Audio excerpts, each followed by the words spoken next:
Bismillahirrahmanirrahim. Assalamualaikum warahmatullahi wabarakatuh.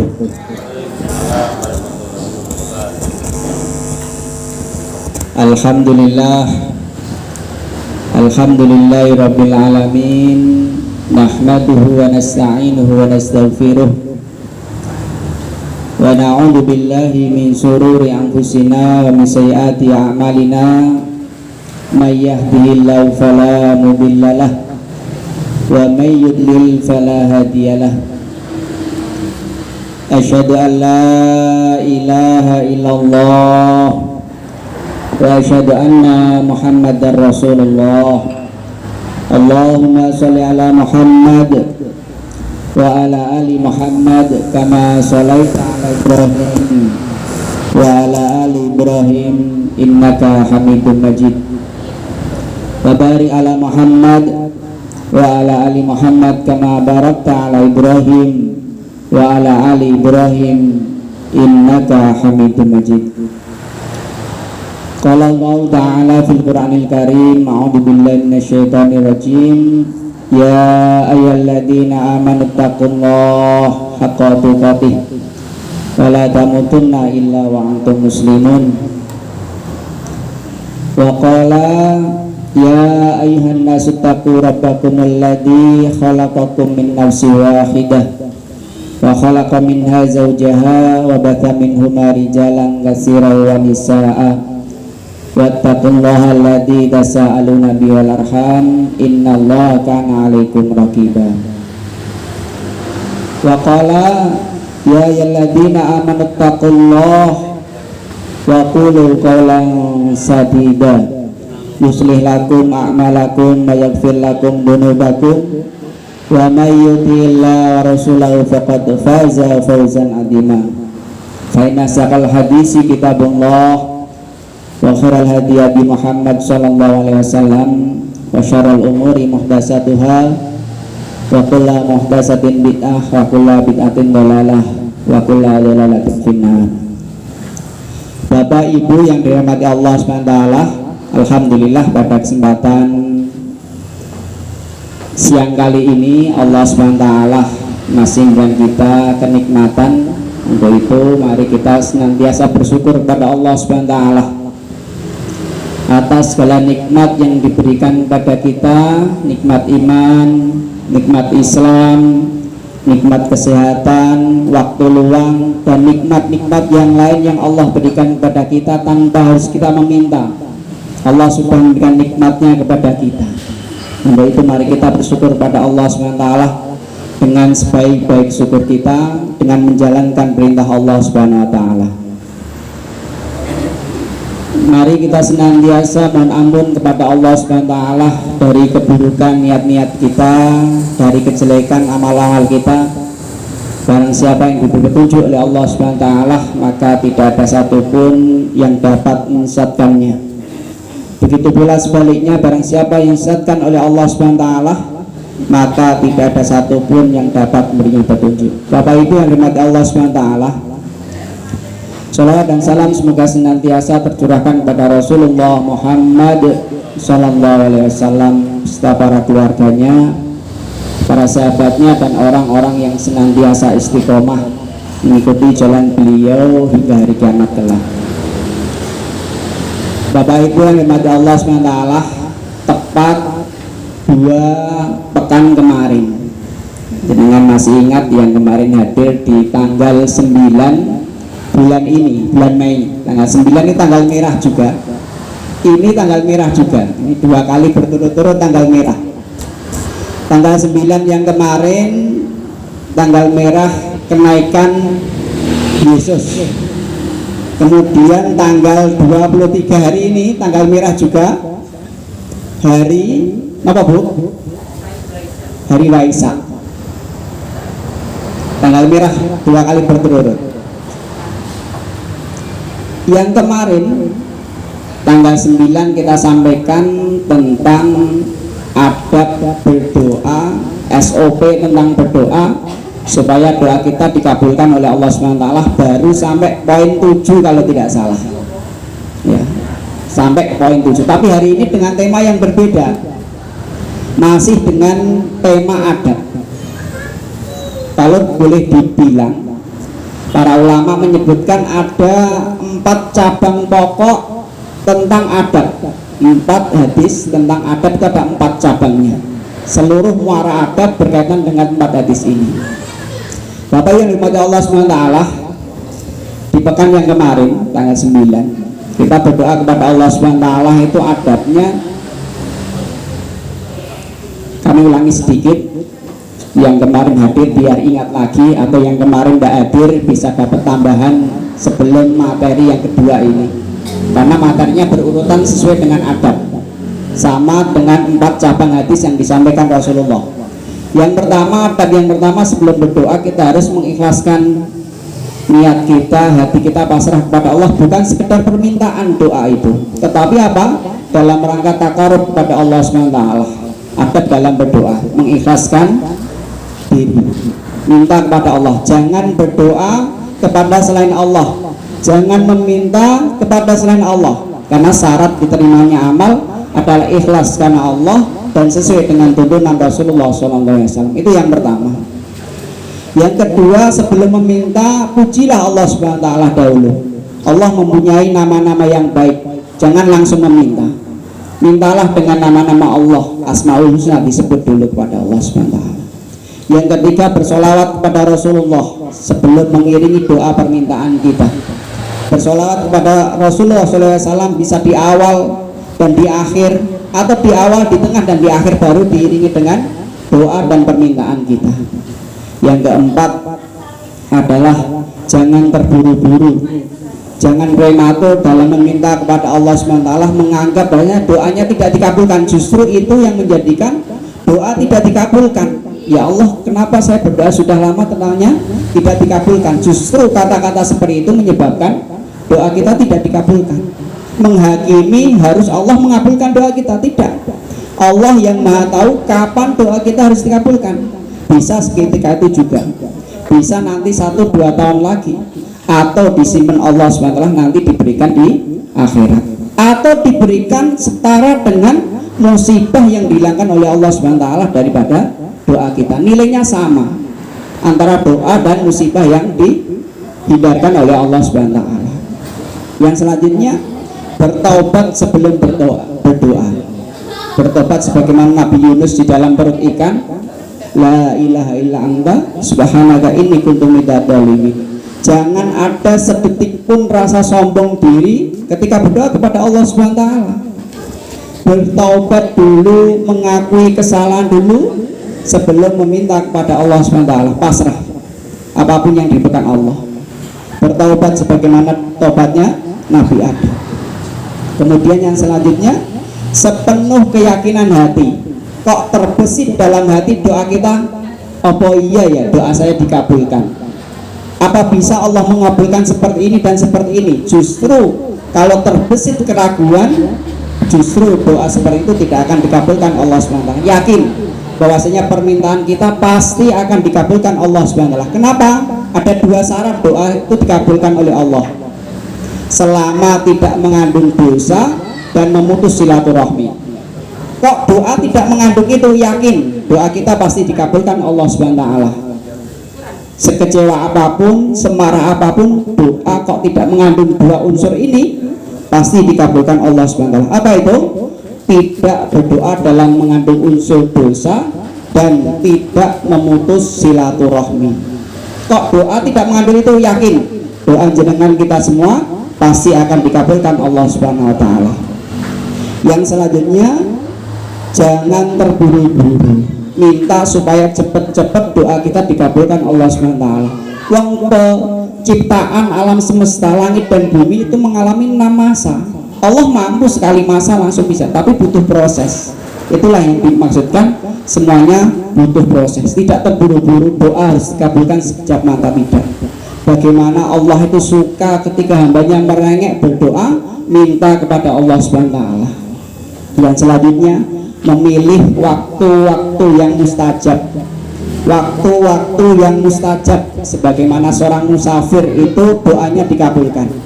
Ketika turun hujan, doanya dikabulkan. Ketika antara adzan dan iqamah, doanya dikabulkan. Ketika sepertiga malam yang terakhir, itulah waktu-waktu yang mustajab.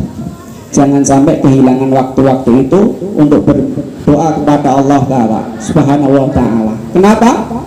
Ketika sepertiga malam yang terakhir, Allah turun ke langit dunia. Satu, barang siapa yang berdoa kepadaku akan aku kabulkan, kata Allah. Barang siapa yang meminta kepadaku akan aku beri, kata Allah Subhanahu wa Ta'ala. Dan barang siapa yang bertobat meminta ampun kepada Allah Subhanahu wa Ta'ala akan aku ampuni. Maka untuk waktu-waktu yang mustajab ini jangan sampai kelewatan. Pilih waktu-waktu yang mustajab, pilih waktu-waktu yang istimewa untuk meminta kepada Allah Subhanahu wa Ta'ala, atau memilih tempat dan kondisi terbaik ketika berdoa. Apa tempat yang terbaik? Di Raudhah, berdoa kepada Allah Subhanahu wa Ta'ala, di sekitar Ka'bah, atau ketika dalam terdolimi, itu juga mustajab. Makanya doa orang yang terdolimi itu tidak ada hisab dengan Allah Subhanahu wa Ta'ala, tidak ada ijabnya, langsung dikabulkan Allah Subhanahu wa Ta'ala. Makanya hati-hati terhadap doa orang yang terdolimi. Yang selanjutnya, ketika kondisi sedang sujud, maka ketika sedang sujud kita itu waktu paling dekat dengan Allah Subhanahu wa Ta'ala, perbanyak berdoa, banyak meminta kepada Allah SWT ketika dalam kondisi sujud. Perlama sujudnya. Kapan? Ketika sholat sunnah. Kalau sholat wajib jangan lama-lama, tetap ikut imamnya. Kan ini sunnahnya berdoa ketika sujud. Kalau imamnya sudah berdiri ya sudah, ikut imamnya. Kapan berdoanya? Ketika sholat sendiri, sholat sunnah, sholat qiyamul lail misalnya, sholat witir misalnya, diperlama sujudnya dan meminta kepada Allah SWT lama. Disitulah waktu kondisi kita dekat dengan Allah SWT. Kalau kondisi berjamaah, ikut imamnya, jangan lama sendiri. Yang selanjutnya, dengan suara lirih, bukan dengan volume yang keras, meminta kepada Allah. Tidak usah pakai speaker keras-keras berdoanya, ya. Tidak usah pakai speaker yang keras-keras, minta kepada Allah dengan suara yang lirih. Kemudian selanjutnya, mengangkat tangan. Kemarin sudah kami sampaikan bagaimana cara berdoa mengangkat tangan sesuai dengan sunnah Rasulullah. Bagaimana kemarin caranya? Caranya diriwayatkan dari Ibnu Abbas bahwasanya Rasulullah mengangkat kedua tangan dan digabungkan jadi satu, kemudian mukanya menghadap wajah kita, menghadap tangan. Ini ya.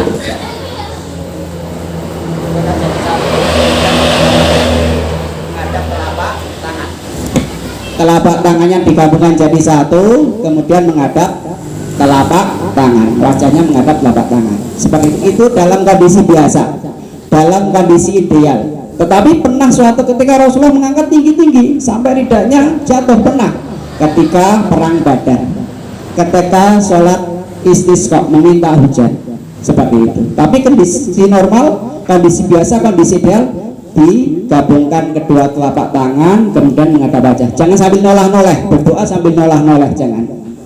Begitu juga ketika mengamini, juga jangan sambil disambi, mengamini sambil HP-nan, nggak usah. Itu kurang fokus, kurang khusyuk.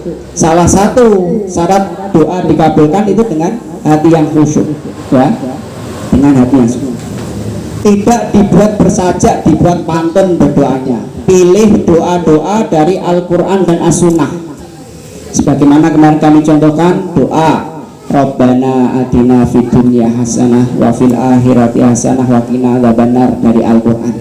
Rabbana dzalamna anfusana wa illam taghfir lana wa tarhamna lakunanna minal khasirin dari Al-Quran. Rabbana la tuzigh qulubana ba'da idh hadaitana wa hab lana min ladunka rahmah innaka antal wahhab dari Al-Quran.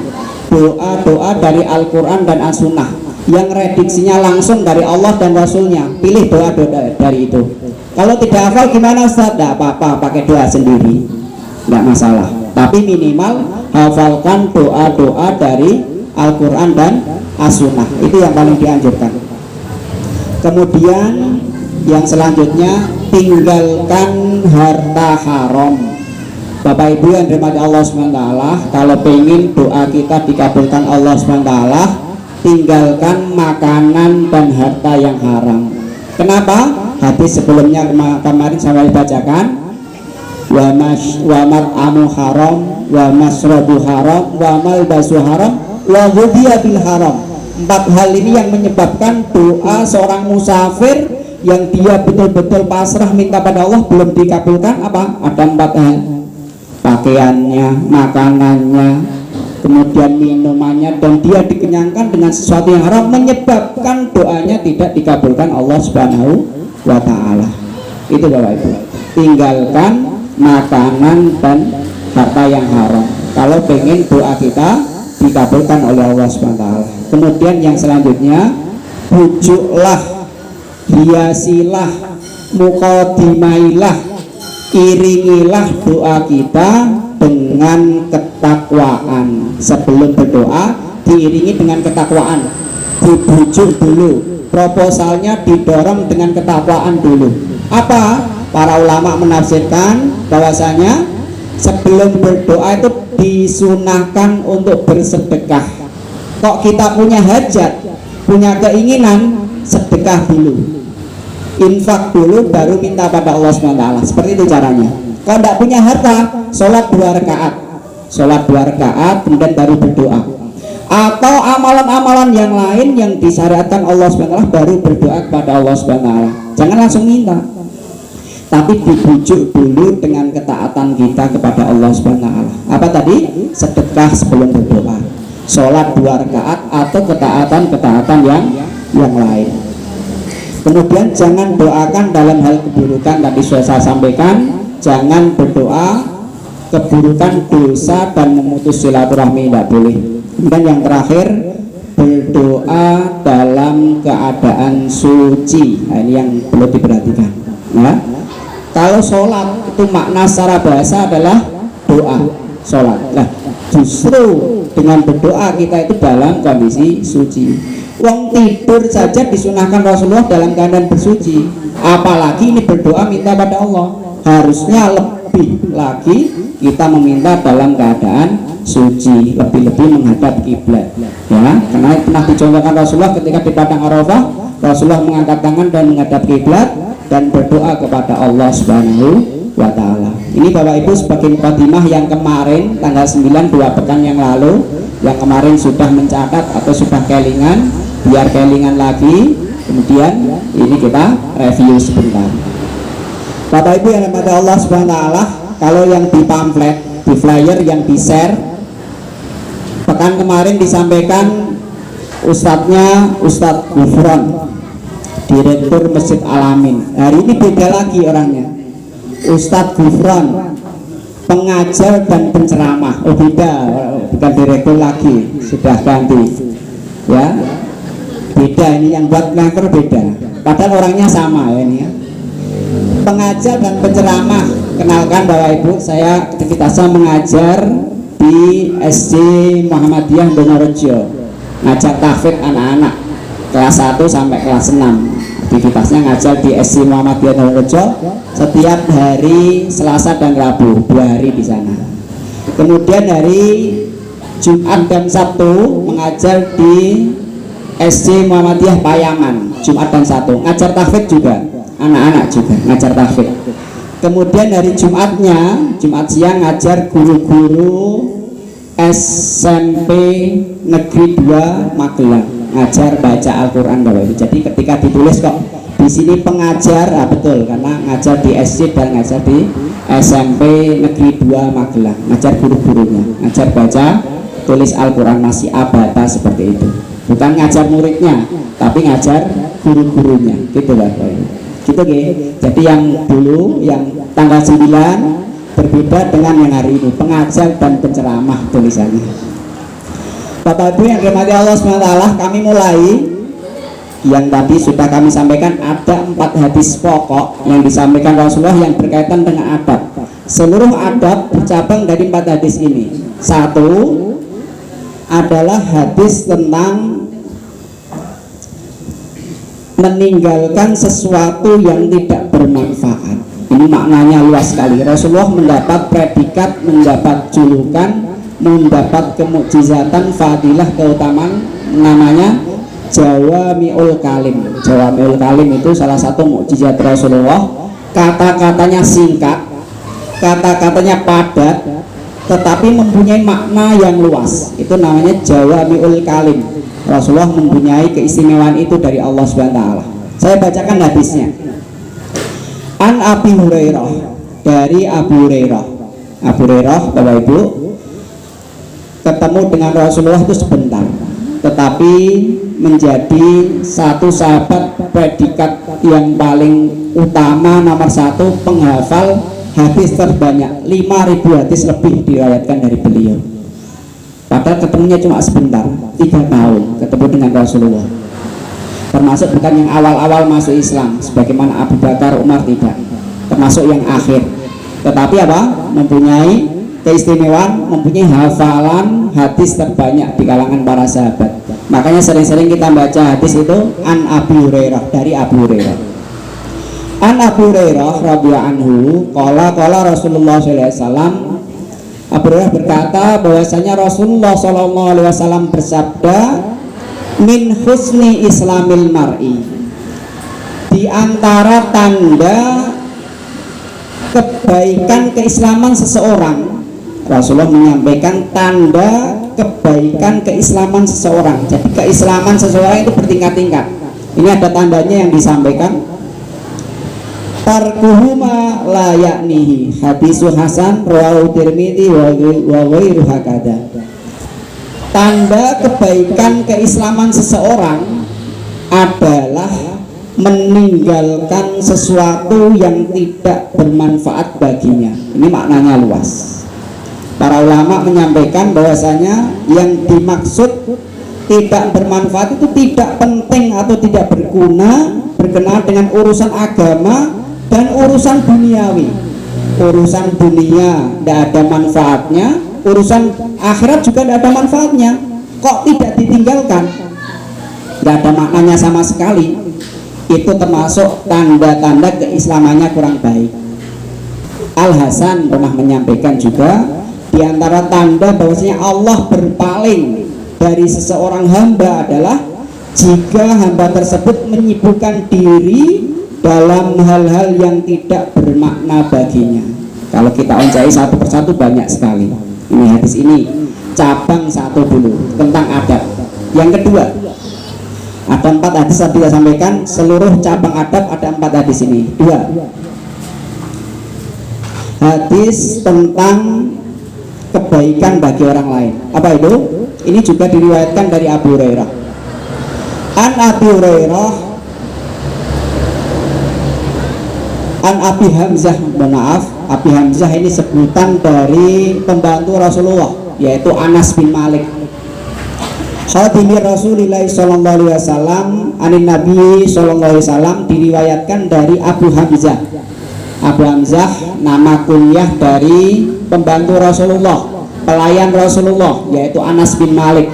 Salah satu yang didoakan Rasulullah panjang umurnya, berkah hartanya, anaknya banyak sekali, ya. Dan termasuk sahabat yang terakhir meninggal, ya, umurnya sampai 100 lebih, Anas bin Malik. Qala la yu'minu ahadukum, tidak beriman di antara kalian hatta yuhibbu li akhihi ma yuhibbu li nafsihi, rawahu Bukhari wa Muslim. Hadis yang kedua berkaitan dengan adab apa? Yaitu seseorang tidak dikatakan beriman dalam tanda kurung, maksudnya di sini adalah tidak sempurna imannya. Yang hadis pertama tanda kebaikan keislaman seseorang. Kalau yang kedua ini apa? Tidak beriman seseorang di antara kalian, maksudnya tidak sempurna imannya sampai dia mencintai saudaranya sebagaimana dia mencintai dirinya. Tidak beriman seseorang atau tidak sempurna keimanannya sampai dia mencintai saudaranya sebagaimana dia mencintai dirinya sendiri. Bapak Ibu yang dirahmati Allah SWT, ini sangat erat berkaitan dengan rasa hasad dan iri dengki yang kita hafal di surat Al-Falaq. Sudah disebutkan Allah SWT, kita suruh berlindung dari sifat hasad, iri dan dengki kepada saudara kita. A'udzubillahi minasyaitonirrajim. Bismillahirrahmanirrahim.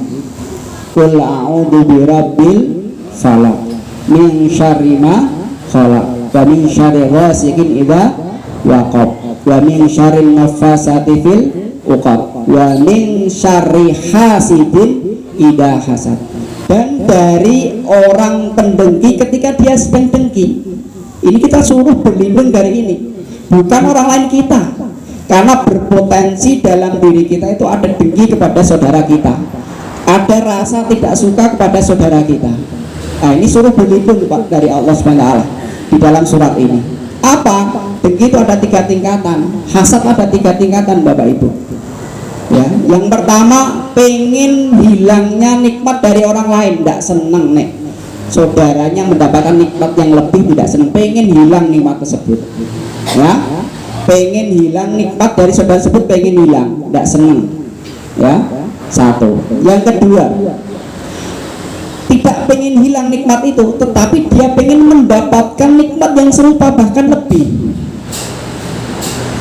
Kemudian yang ketiga, dalam urusan duniawi dia tidak ingin kedudukannya, jabatannya lebih tinggi dari dirinya. Itu ada rasa dengki, iri, hasad di dalam tubuhnya, tidak boleh kepada saudaranya. Ini nanti yang berkaitan dengan hadis yang ketiga.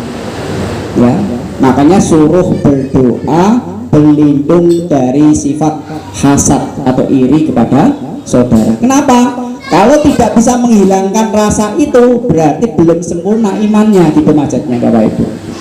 Kok pengen sempurna imannya, harus ridho dengan pembagian Allah Subhanahu wa Ta'ala, harus ikhlas dengan apa yang ditakdirkan Allah Subhanahu wa Ta'ala. Ya, ternyata saudaranya mendapatkan nikmat yang lebih dari dirinya, dia tidak senang, harus banyak-banyak beristighfar. Mungkin hatinya sedang sakit, hatinya sedang bernoda nutoh kemaksiatan, sehingga hatinya menjadi sakit ketika melihat saudaranya mendapatkan nikmatan. Harus sering-sering berdoa dengan membaca surat Al-Falaq tadi itu loh, yang diberitakan Allah, Qul a'udzu birabbil falaq, suruh berlindung dari gelapnya malam, waktu malam, Al-Falaq. Kenapa kok suruh berlindung dari gelapnya malam? Ketika kemaksiatan itu biasanya malam hari terjadi, kebanyakan terjadi di malam hari. Pencuri-pencuri ya malam hari, ya siang ya ada, tapi kebanyakan malam hari. Berlindung dari waktu-waktu itu. Ular, kalajengking, binatang-binatang berbisa itu keluarnya ya malam hari. Suruh berlindung dari itu. Bapak Ibu yang diberkati Allah SWT. Yang ketiga, hadis pokok yang ketiga berkenaan dengan adab. Ini nanti yang kita bahas, ketiga dan yang keempat. An Abi Hurairah, dari Abu Hurairah radhiyallahu anhu, anna Rasulullah SAW, bahwasanya Rasulullah SAW bersabda, qala mangkana yu'minu billahi wal yaumil akhir, barang siapa yang beriman. Hadis yang kedua tentang beriman, tidak sempurna keimanan seseorang. Yang ketiga juga dikatakan, Rasulullah bersabda, mangkana yu'minu, beriman juga. Barang siapa yang beriman kepada Allah dan hari akhir, apa selanjutnya? Fal yakul khairan aw liyasmut. Bapak Ibu yang diberkati Allah SWT, ini agak melebar sedikit. Perkataan dengan perkataan. Hadis yang pertama di sini mendahulukan tentang berkata yang baik atau diam. Pilihannya yang pertama berkata baik dulu. Bukan suruh diam dulu, bukan, tetapi suruh berkata yang baik. Maknanya harus aktif selama perkataan itu baik syaratnya. Perkataan itu bisa berupa apa? Bisa berupa tulisan juga.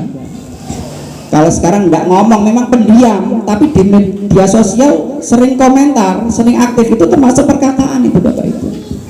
Ya, sering nulis. Kok tulisannya tidak baik, menyakiti saudaranya, berarti imannya tidak sempurna di dalam hadis ini.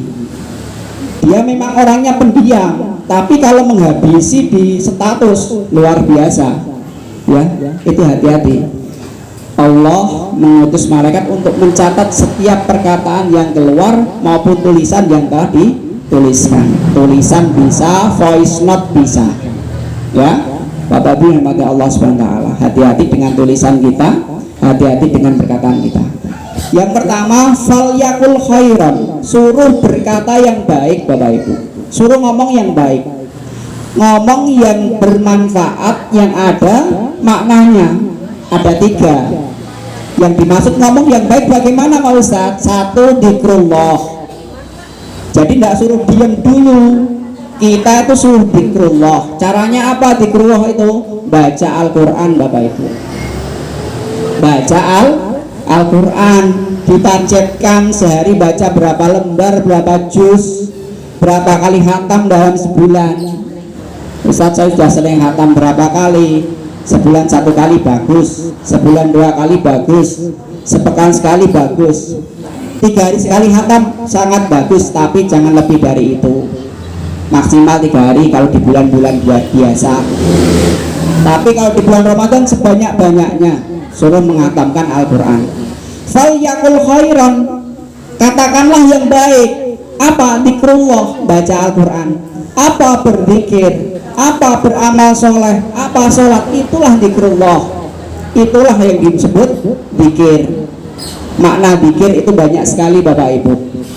Zikir itu bisa bermakna beramal soleh, itu zikir juga.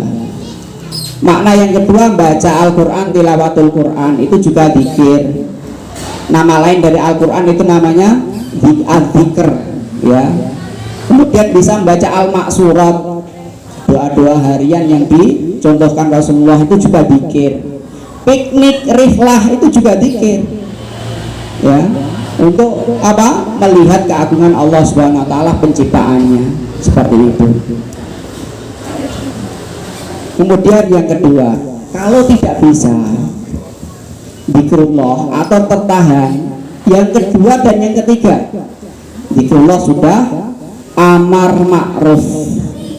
Yang dimaksud falyakul khairan itu apa? Dzikrullah sudah kami sampaikan, yaitu amar ma'ruf. Apa amar ma'ruf? Memerintahkan sesuatu yang baik. Makanya di statusnya HP, WA, media sosial itu dipasang yang bernuansa amal ma'ruf, ya, yang menjadikan orang yang membaca itu terdetik untuk beramal. Itu namanya amar ma'ruf. Memerintahkan untuk beramal, memerintahkan amar ma'ruf, amal yang baik, ya. Falyakul khairan, apa yang kedua? Amar ma'ruf, memerintahkan sesuatu yang baik, ma'ruf, ya. Dzikrullah sudah, amar. Yang ketiga, yang dimaksud falyakul khairan, suruh berkata yang baik. Yang ketiga apa? Yaitu nahi mungkar, mencegah kemungkaran Bapak Ibu, ya. Mencegah kemungkaran. Dzikrullah, amar ma'ruf dan nahi mungkar. Ada 3. Kok 3 ini tidak bisa kita lakukan dalam kondisi tersebut? Pilihannya cuma 1, diam. Itu Bapak Ibu, ya. Kok 3 ini tidak bisa kita pilih? Berarti pilihan yang ketiga. Tidak ada pilihan lain di hadis ini, yaitu suruh diam. Dzikrullah kok kondisinya tidak bisa. Kemudian amar ma'ruf tidak bisa, tidak mampu amar ma'ruf. Nahi mungkar apalagi? Diam saja, ya. Falyakul khairan maksudnya itu berkata yang baik, atau makna yang luas sekali bisa disampaikan. Lah, itu berkata yang baik. Bagaimana dengan berkata yang buruk? Justru dosanya semakin berat. Contoh ghibah.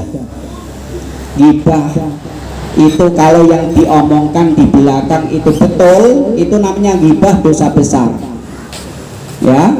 Kok yang diomongkan ternyata tidak sesuai dengan kenyataan, itu dusta, juga dosa besar. Makanya di hadis ini disuruh diam. Kalau tidak bisa melakukan 3 itu, suruh diam. Kenapa? Akibatnya akan terjerumus pada ghibah. Ghibah sekarang tidak harus tatap muka, ghibah jarak jauh bisa lewat video call. Itu Bapak Ibu, Itu gibah loh, lewat video call kok tidak bermanfaat itu ya. Lewat voice note juga bisa gibahnya, itu sekarang lewat online Bapak Ibu ya. Ya di grup kayak bahas ternyata jabri-jabrinan gibah, ya Allah, jangan sampai, harus terlindung dari itu ya. Jangan sampai ya, yang di grup kayak bahas ternyata ada yang jabri-jabrinan sendiri gibah orang yang di grup. Jangan sampai gitu Bapak Ibu. Gibah bisa dengan cara langsung ketemu, ada yang bisa lewat media sosial. Ustadz nyorak gibah kira rasanya gatel ya. Boleh gibah nih ada syaratnya. Contoh tadi hasad, iri, dengki boleh. Iri boleh nih ada syaratnya. Cuma 2 syaratnya. 1, iri kepada ahli ilmu, ahli Quran yang dia mengamalkan siang dan malam, boleh iri pada orang tersebut. Selainnya tidak boleh. Yang kedua, iri kepada orang yang punya harta dan menginfakkan hartanya di jalan Allah. Cuma 2 itu. Iri dalam hal yang baik namanya ghibthah. Selain iri itu, hasad itu tidak boleh. Yang diperbolehkan cuma 2. Iri kepada ahli ilmu, ahli Quran, dia mengamalkan ilmunya siang dan malam. Atau iri kepada orang yang punya harta, dia menginfakkan hartanya di jalan Allah SWT. Begitu juga dengan gibah. Ustadz, ini orang gibah ini rasanya gatel. Boleh gibah, syaratnya ada 6. 1, gibah dalam hal meminta fatwa kepada ulama, boleh mengomongkan orang tapi minta fatwa. Atau kedua, gibah dalam hal untuk dibebaskan dari kedoliman. Dia didolimi, akhirnya menyampaikan kedoliman tersebut kepada orang lain. Atau gibah kepada penguasa supaya dihilangkan kemungkaran, boleh. Atau yang selanjutnya, gibah dalam rangka untuk mengenalkan seseorang, si fulan dengan ciri sekian ini misalnya, boleh, supaya tahu. Atau yang terakhir, gibah dalam hal supaya kaum muslimin tidak terjerumus dalam kemungkarannya. Contoh, ada seseorang yang terang-terangan dalam bermaksiat, maksiatnya sudah terang-terangan ini. Contoh dalam Al-Quran itu Fir'aun, kemaksiatannya sudah terang-terangan sekali. Itu diceritakan Allah SWT dalam Al-Quran, bukan dalam kategori gibah, bukan, tapi dalam kategori supaya kaum muslimin, manusia tidak ikut-ikutan sifatnya si Fir'aun ini. Kok di sekitar kita, di lingkungan kita ada orang yang bermaksiat terang-terangan, itu boleh disampaikan supaya orang lain tidak terjerumus dalam kemaksiatannya, boleh seperti itu ya. Orang yang minuman keras, berjudi, berzina, merampok, mencuri, mendolimi, kok dia secara terang-terangan, boleh disampaikan kepada orang lain. Syaratnya terang-terangan ya, boleh disampaikan supaya yang lain jangan sampai tertipu, terdolimi orang tersebut ya. Kok dia bermaksiatnya, dia melakukan dosa sembunyi-sembunyi, tidak diketahui orang lain kecuali kita, dinasihati secara pribadi, tidak boleh diumbar, gitu maksudnya. Itu Bapak Ibu. Seperti itu.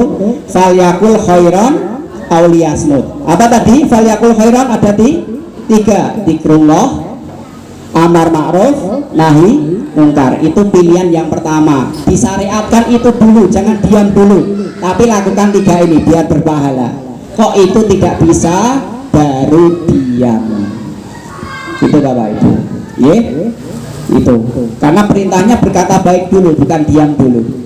Berkata baik tidak bisa, baru diam. Selanjutnya, wa man kana, barang siapa yu'minu, yang beriman, billahi wal yaumil akhir, kepada Allah dan hari akhir, fal yukrim jarahu, hendaklah dia memuliakan tetangganya.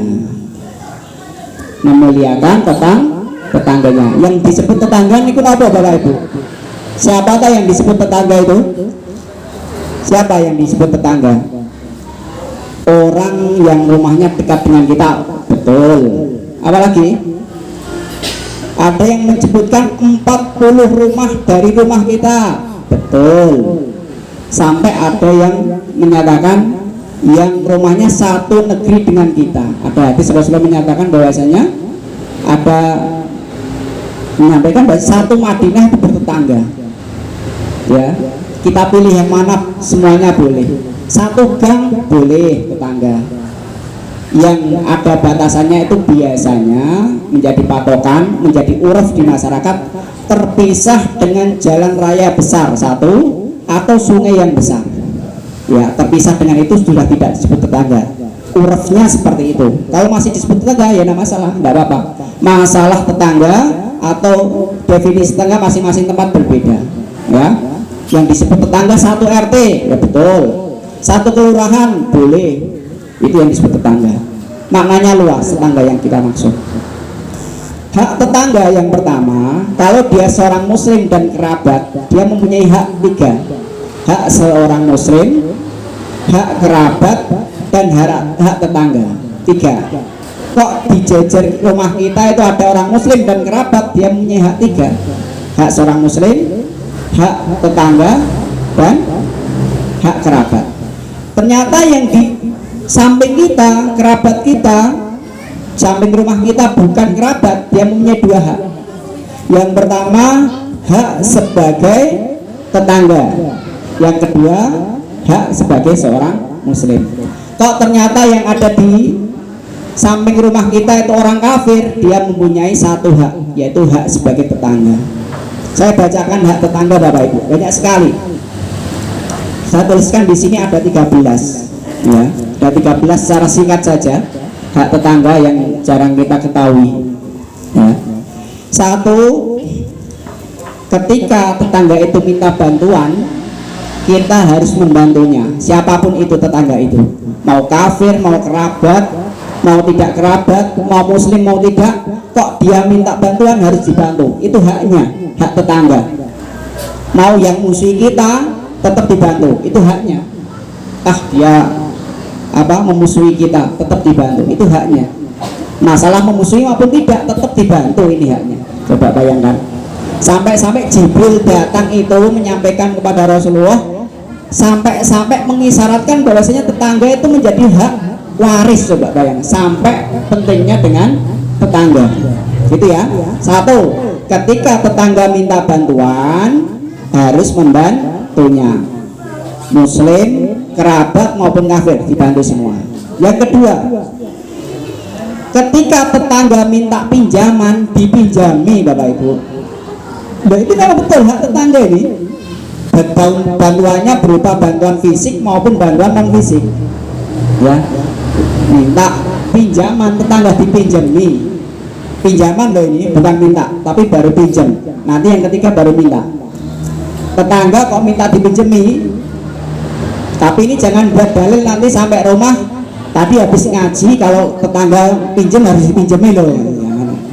Ini buat dalil untuk pinjam tetangga ini, ya. Ini buat kita untuk minjemi gitu maksudnya, biar luas rezekinya, bukan malah dalil untuk kita pinjam, jangan. Kemudian yang ketiga, jika tetangga kita itu fakir, harus memberinya. Kok tetangga kita itu fakir, harus memberinya. Apa tuh bedanya fakir dengan miskin Bapak Ibu? Fakir miskin kalau jadi satu maknanya sama, kalau disebutkan jadi satu.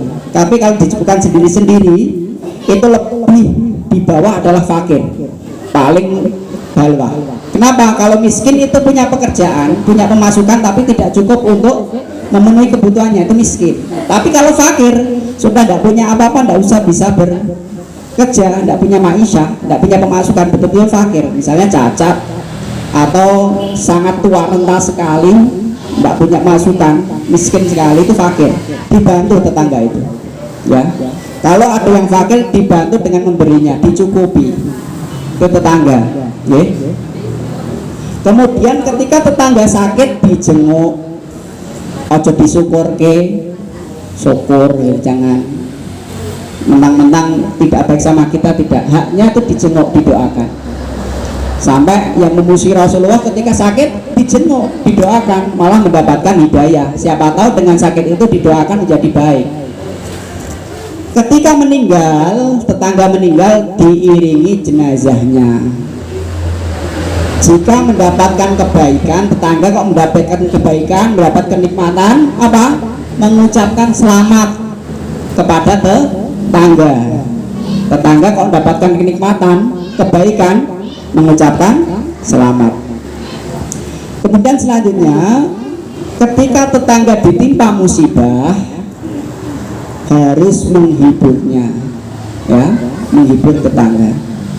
Yang selanjutnya, jangan meninggikan bangunan. Ini termasuk adab Bapak Ibu. Jangan meninggikan bangunan di atas bangunan tetangga, sehingga angin, matahari, udara tidak bisa masuk ke rumah tetangga kecuali seizinnya. Kok nekat memang dalam rangka supaya tetangga itu tertutup, itu tidak berkah nanti rumahnya, kecuali minta izin dulu kepada tetangga. Bahkan sampai menjual pekarangan rumah di samping tetangga itu harus yang didahulukan siapa? Tetangganya dahulu, jangan ditawarkan orang lain. Yang paling berhak adalah tetangganya. Seperti itu. Jangan meninggikan bangunan di atas bangunan tetangga sehingga menutupi aksesnya. Kalau jenengan lihat di media sosial, sampai jalannya tetangga di beton, di tembok sehingga tidak bisa lewat, itu enggak berkah nanti. Gitu Bapak Ibu, ya. Jangan meninggikan bangunan di atas bangunan sehingga mengganggu aksesnya, kecuali sudah minta izin, bisa lewat, bisa aksesnya dan lain sebagainya. Yang selanjutnya, jika membeli buah, ini diingat-ingat, hadisnya menyebutkan buah, spesifik buah. Jika membeli buah, ini nanti kalau pas musim durian ya misalnya ya, ini tak kasihkan contoh durian. Jika membeli buah, hadiahkan kepada tetangga, spesifik buah. Kalau kita membeli buah oleh-oleh satu atau dua atau berapa, kayak musim buku misalnya musim buku, kemarin kan musim buku. Kok membeli buah harus menghadiahkan kepada tetangga, berapapun itu dihadiahkan. Ada yang ngeyel misalnya, Ustadz ini kan site, buat sendiri aja tidak cukup, masa dihadiahkan? Boleh tidak dihadiahkan, tetapi tidak boleh ditenteng, harus secara sembunyi-sembunyi disimpan. Tidak boleh dilihat-lihatkan tapi tidak dikasih, tidak boleh, tidak punya adab kalau berkenaan dengan buah. Ini spesifik hadisnya tentang buah. Kok bawa buah, tetangga lihat, adabnya harus dibagi. Kok memang niat tidak mau bagi, jangan sampai kelihatan tetangga, gitu maksudnya. Kemudian saya ngasih contoh tadi durian kan disembunyikan tetap ono ambune, gitu loh maksudnya, gitu loh. Berarti harus dibagi maksudnya. Wes ora dibagi, ngambon-ngamboni, kulitnya dibuang di depan rumah. Nah ini tidak punya adab Bapak Ibu berkaitan dengan buah. Gitu ya Bapak Ibu. Kalau punya buah, beli, dihadiahkan, dikasih ke tetangga. Kok tidak dikasih, disimpan, jangan sampai tetangganya lihat. Itu pilihannya dua itu. Kalau disebut mau Islamnya baik, imannya sempurna. Ini yang kecil-kecil seperti ini harus dibahas. Jangan malah ditenteng, rak dikei. Wah ini jangan sopan tenan ya, tidak sopan tenan seperti itu. Gitu ya. Jangan menyakiti dengan cara suara memasak. Ini yang kemarin sudah kita singgung sedikit. Ketika masak, jangan menyakiti tetangga dengan suara masakan kita, suara wajannya, suara tengkloteknya, ya. Kok tetangga dengar itu menyakiti kalau tidak dibagi. Makanya Rasulullah suruh memperbanyak apa? Kuah, kemudian dikasihkan kepada tetangga. Sampai sedetail itu Rasulullah menyampaikan. Jangan menyakiti tetangga dengan suara wajan yang berbunyi ketika masak nasi goreng misalnya, koneng-koneng misalnya gitu ya. Ambune wis pol binti ora untuk icipane gitu ya. Jangan sampai. Kalau memang dengar suara tetangga dikasih, dibagi ya. Kalau tidak dibagi ya, jangan menyakiti dengan suaranya ya. Apalagi aromanya pol binti sampai kemana-mana, jangan sampai. Wah iki aromanya apa ya? Mengabut tok. Itu yang mencium aromanya. Lah bagaimana? Kalau wis mencium aromanya, lihat statusnya ya dipasang sisan. Orang dikei ya sisan ya, itu ya jadi. Masya Allah ya, itu enggak sempurna imannya. Ya, keislamannya kurang baik. Mau nonton statusnya ora dibagi. malah dikasih tulisan lek gelem moro gitu aja nggak sopan ya. Harusnya dibagi, bukan suruh datang membawa, itu tidak, diantar ke rumahnya, bukan suruh datang minta-minta, itu tidak, tapi diantar ke rumahnya. Itulah sebagai tetangga. Sampai seperti itu Rasulullah menjelaskan secara detail ya, suruh menyembunyikan kalau tidak mau membagi. Sampai itu Bapak Ibu, punya masakan itu disimpan, kalau tidak mau membagi jangan sampai tahu tetangga kita. Kok sampai tahu dibagi seperti itu adabnya, itu etikanya, itu hak kepada tetangga. Yang selanjutnya ini yang biasa terjadi di kampung-kampung, jangan menyakiti hewan tetangga. Ono ayam yang tempat kita buka dulu tuh Bu, sok praktek no. Oh ada contoh, Masya Allah. Ini Rasulullah menyampaikan seperti itu. Kok ada hewan tetangga disakiti, sok dibalang apa Bu ayami? Astagfirullah, itu menyakiti tetangga. Bali-bali ayamnya pincang, nah itu ya dibatin sopo gitu ya kan. Mereka ya pancen dablek tenan ayamnya gitu, nggak boleh buat dalil, buat dablek nggak boleh gitu. Kalau di perumahan kami itu ada peraturan perumahan, itu nggak boleh meliarkan hewan peliharaan. Itu dalam rangka itu maksudnya. Nek di kampung kan nggak bisa, nek di kampung gitu. Di kampung nggak bisa, pokoknya telah ini yang ya selalu gitu ya. Ini di sini adabnya nggak boleh menyakiti Bu. Sakit apa boten nih? Sakit apa boten? Nggak boleh menyakiti loh ini. Jangan mangkal tenan ini sama hewan tetangga. Biasanya nopo? Ayam nopo kucing? Oh kucing sama ayam. Seperti ini. Orang ning kono orang ning kene sama, ya kan? Ada nggak boleh menyakiti. Itu sama dengan menyakiti tetangga ternyata. Coba, kok aja nggak diadab tenan ayamnya? Ya ayam juga diadab, sing diadab ya tetangganya gitu maksudnya. Oh alam, tidak memandang istri dan anak perempuan tetangga, dijaga.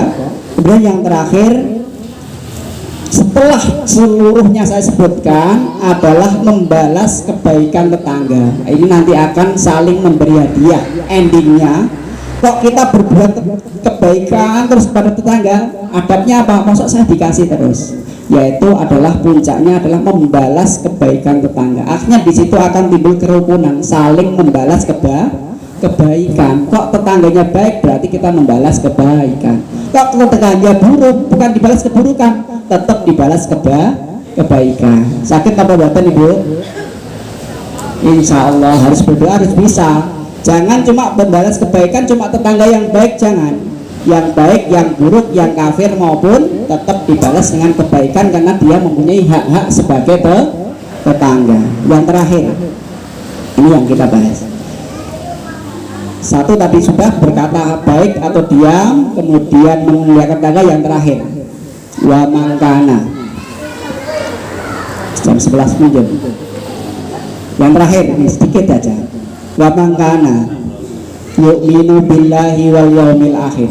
Barang siapa yang beriman kepada Allah dan hari akhir, fal yukrim dhaifahu, hendaklah dia memuliakan tamunya. Siapa Bu? Tamunya. Sekarang tak tanya, yang disebut tamu itu apa? Yang disebut definisi tamu itu siapa Bapak Ibu? Yang datang ke rumah kita. Apakah setiap yang datang disebut tamu? Yang tamu di sini disebut spesifik adalah satu yang dia melakukan perjalanan jauh. Itu perjalanan jauh. Memang legake datang ke tempat kita dengan persiapan, bekal, waktu, tenaga, datang ke rumah kita. Tamu, betul-betul bertamu, ya.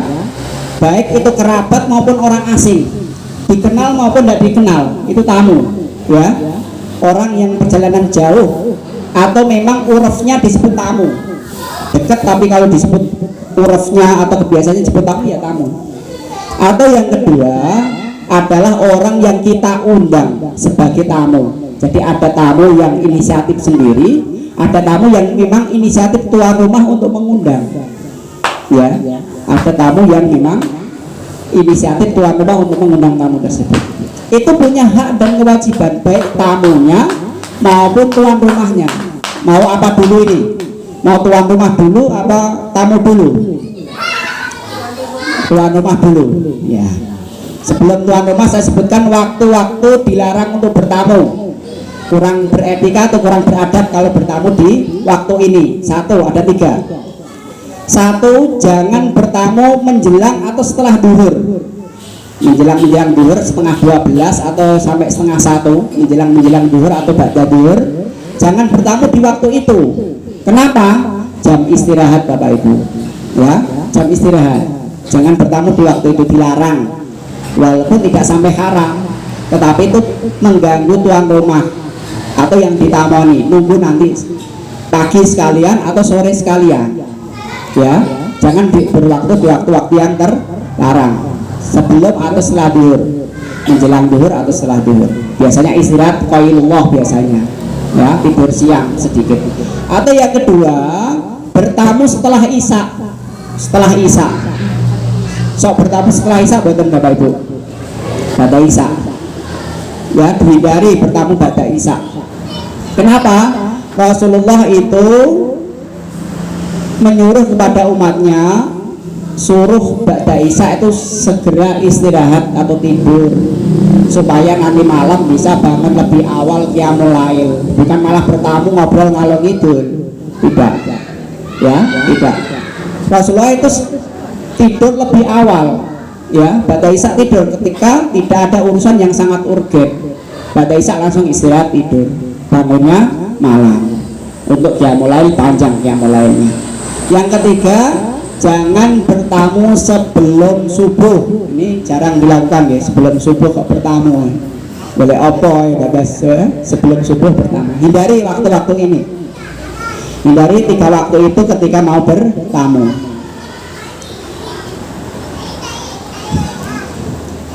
Apa yang dilakukan tuan rumah ketika ada tamu? Ini yang disampaikan tuan rumah dulu ya.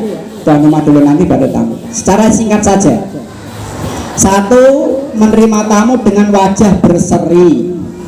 Yang paling utama itu, wis dibuka ke pintu harus senyum dulu Bapak Ibu. Kok ngerti arah ditagih utang, aja langsung merengut. Aja langsung merengut. Ngerti arah ditagih utang ini mestinya. Ya, harus dengan wajah berseri. Yang kedua, ya, ini yang tamu jemput tadi perjalanan jauh, musafir, kerabat maupun tidak, memang letak ke tempat kita, bukan sekedar mampir, bukan, memang tamu, betul-betul tamu.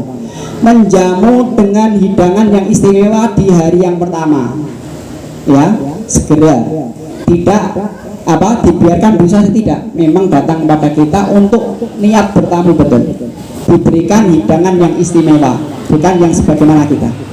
Yang ketiga, tidak menerima tamu non mahram. Ketika ada kita di rumah, istri di rumah, kok suaminya tidak ada, tidak boleh memasukkan orang lain yang bukan mahram ke dalam rumah, tidak boleh, harus tetap di depan pintu atau depan gerbang, tidak boleh masuk, ya. Kemudian tidak membeda-bedakan tamu yang kaya maupun miskin. Nek sing datang tamunya kaya senyum, nek miskin cemberut, tidak boleh. Mengundang tamu yang orang-orang bertakwa, jangan mengundang tamu tuan rumah, jangan mengundang tamu orang-orang yang fasik atau fajir, gemar bermaksiat di undang ke tempat kita, jangan. Termasuk walimahan, jangan orang-orang kaya saja yang diundang, tapi semuanya.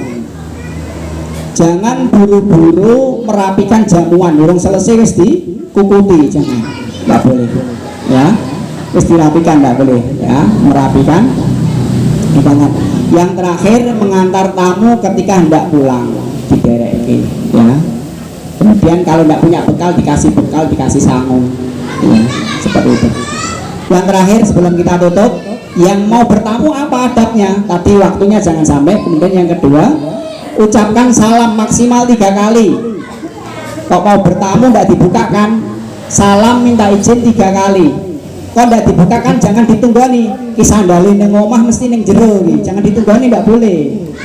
Harus pulang, dicoba lagi. Iki montore neng omah, tapi memang tidak mau nemon, tidak boleh ditunggoni depan pintu. Ya, tetap harus pulang 3 kali maksimal. Ya. Yang kedua, meminta izin kata mau bertamu, ngabari sik, jangan dikasih kejutan, disupres. Bisa jadi tuan rumah belum siap, tapi dikabari jam sekian orang mau datang, dikabari dulu. Adabnya seperti itu. Kemudian jangan ketika menghadap pintu, jangan menghadap pintu langsung, tetapi menghadap samping atau ke belakang. Takutnya ketika pintu dibuka, aurat rumah masih terbuka sehingga kelihatan isi rumah. Tetapi hadapnya kemana? Ke samping. Ini pintu, hadapnya ke sana atau ke sana. Jangan langsung ngetok pintu sambil ngadap pintu, jangan, tidak boleh. Ya. Kemudian selanjutnya jangan mengintip. Jendelanya buka diintip. Kayak wong herak metu-metu, tidak boleh. Tidak boleh Bapak Ibu. Kemudian mendoakan tuan rumah, dan yang terakhir jangan berlama-lama ketika bertamu. Nek sudah cukup urusannya langsung pulang. Ya, karena tuan rumah itu segan untuk mengusir. Kis ngerti bengir, bali-bali gitu misalnya. Tahu adabnya harus pulang. Nek urusannya selesai ya sudah, tidak usah ditambah ngobrol panjang lebar, sudah pulang. Kalau urusannya sudah selesai. Mungkin ini Bapak Ibu yang kami sampaikan. Mohon maaf ini lebih 12 menit tadi.